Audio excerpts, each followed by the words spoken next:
Hi everyone. Today I'm talking about inspections. Your dream, your home, your realtor. My name is Selena Kennedy, if you're watching my videos for the first time, and I'm your local realtor in the Houston area. So again, like I said, we're talking about inspections today, home inspections. So a good thing, if you got a home inspection, that means you have contract. And it's time to do your due diligence just to make sure that the house, maybe an apartment, it depends what you're getting, is not going to fall apart in 2 weeks, maybe 3 weeks. It depends. But to be serious, inspections mean that it's your time to inspect the property and to see if the property meets your expectations. I have my cat with me. So if the property doesn't meet your expectations, of course, you can cancel the contract and you will get your option fee money. But we know that usually if buyer put a contract on a house, that means that he or she, they don't want to really cancel the contract. But they do take that time to inspect the home and to make sure that they're buying what they do want to buy. So in this specific video, we will be talking about 4 things. Specifically, time frame, list of inspectors, review the report with buyers, and how we negotiate repairs. So talking about time frame. Time frame depends. It depends on a bunch of factors. I recommend 10 days so we are not scrambling and trying to find an inspector and, they might be all booked up. But sometimes 7 days is enough, and some investors, they might only go with like 5 days. But it depends, and we do need to plan accordingly. But at the same time, remember that when your realtor, hopefully me, made an offer, so hopefully she or he indicated that option period, because the inspection has to happen within that option period. So they kindly go hand by hand, inspection and option period. So once you do have an inspector and he came to inspect the house, they usually looking at exterior, interior, structural, plumbing, electrical codes. And remember that electrical codes, they change, and usually they do change because when time passes by, apparently electricians found new ways how to make maybe electrical more efficient, working more efficient. So homes that are built in 2010 will not have the same codes compared to homes built in 2021.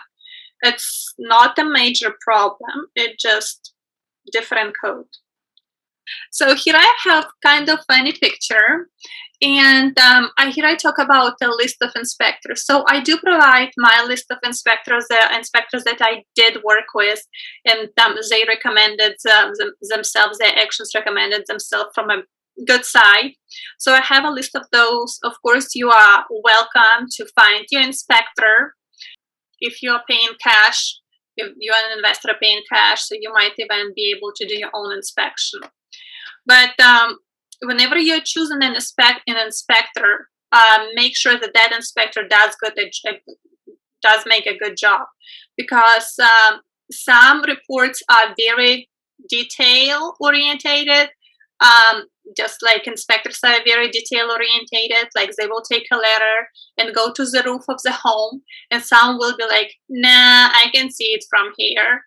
And I don't know how they can see it all the way from the ground, what's happening on the roof. I mean, some of them say that they fly drones, but I don't know, just trust, I guess, yourself, see if that's something that you're okay with. But you don't want to receive an inspection which will say, hey, this is a house and possible risk of alien invasion, or building can be eaten by a giant pig. This is not the report we're looking for. The price for the report varies, and for homes under $250,000, inspection report will probably be about $325. That's the cheapest I've heard about. Talking about new homes. So I do still recommend that you do an inspection on a new home as well. And for them, that's an easy fix because the home is still under warranty. So they usually are very like open-minded and very easy to negotiate all of the repairs needed. So yeah, do your inspection on new constructions as well. Let me think about what else. Oh, so imagine a situation when you're buying a home and maybe, they had an offer before and that buyer did already the inspection and the seller's like, hey, we just had an inspection and we can provide you the report. You're like, oh, that's so nice of them. It saves me about $400, maybe $300. But remember, the seller is gonna be just to make it fast, and which is understandable. But at the same time, when you are taking an inspection report which was not ordered specifically by you, and then there's something goes wrong, once you purchase a house, you cannot even ask any questions that inspector, because first of all, you are not the one who hired him to do the job. So that's taking a risk. I do not recommend that. I do recommend find an inspector who's gonna do an inspection for you and represent your best interest. So imagine the situation, you got your report and I'm so happy, everything looks good. So I know the report will have some codes like I, N, P, S, R, D. So I will be very concerned with the code S, because that would mean that that whatever the item is listed with that code, that is a safety concern. But at the same time, remember that there is no perfect house. Even a new construction will have something on that inspection report. But we really worry about big items. So if you see something that talks about air conditioning, or that's a big deal. But if it talks about air filter, please just you don't want to mention it. Just want to be concerned about really, really big problems. Like again, it's AC, roof, house structure. And another thing I want to tell you, remember about home warranty. So if there is something like, I know a person who bought a house and the inspector noticed that AC wasn't blowing hot air. So the house had 2 AC units and the downstairs AC was not blowing hot air.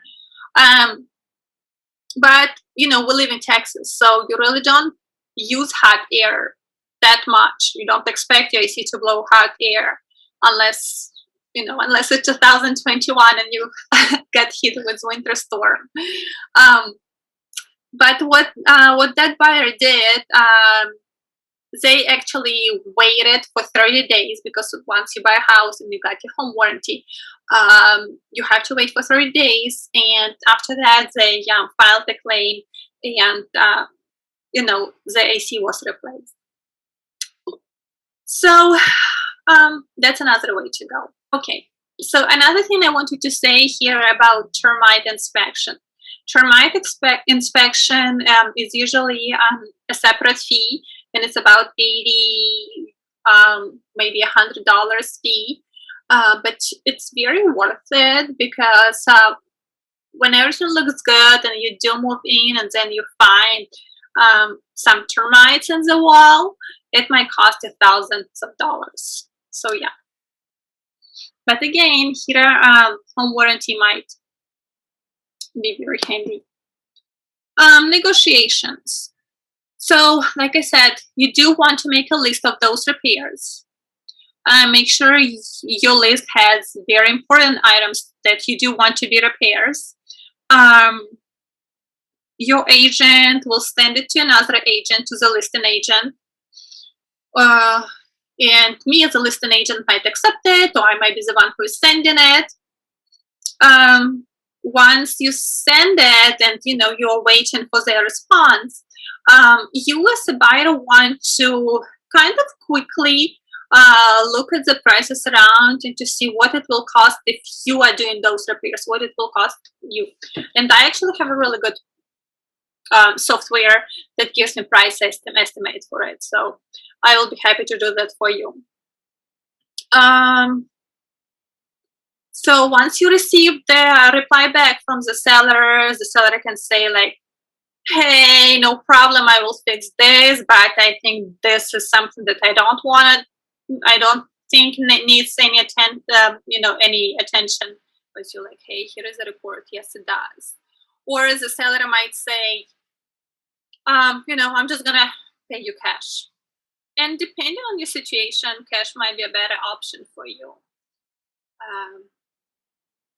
If you're especially short on cash to bring to the closing table. But one thing I do want to remember, we are all humans, and it's very emotional to buy and to sell a home. So approach all of the repair requests with gratitude, not the attack. Maybe when you made an offer on the house, your offer was maybe lower, like $7,000, and here now you're asking for another $3,000 to do all of the repairs. So that's $10,000 less than the seller was hoping they will sell their house for. So just imagine how it feels. Approach the situations with kindness. I strongly recommend that. All right, the last slide, I promise. Who pays for the inspection? Buyer does. How long does it take? It depends. Once you have the inspector coming in, it can take somewhere 2-3 hours, but it can take like half a day. What fixes are mandatory? It's up to you, but remember that some lenders, when they do see the report, they will say, this has to be repaired. We just cannot proceed with the closing unless this gets to be repaired. And what's the most common repair? It's electrical. And again, electrical because of all the codes that change. Here is information to contact me. Again, my name is Alina Kennedy. You dream your home, your realtor in the Houston area. Houston and surrounding areas, Katy, Sugar Land, Richmond, Cypress. Let me know. It has my email address, and I do work with residential homes. In the last slide, it says the last PowerPoint. So the last slide. I hope it helps. I cannot wait to work with all of you. Please contact me. I always do have time. I'm happy to answer your questions, and I'm here for you. That's what I do. So please let me know if there is anything I can help you with. Bye.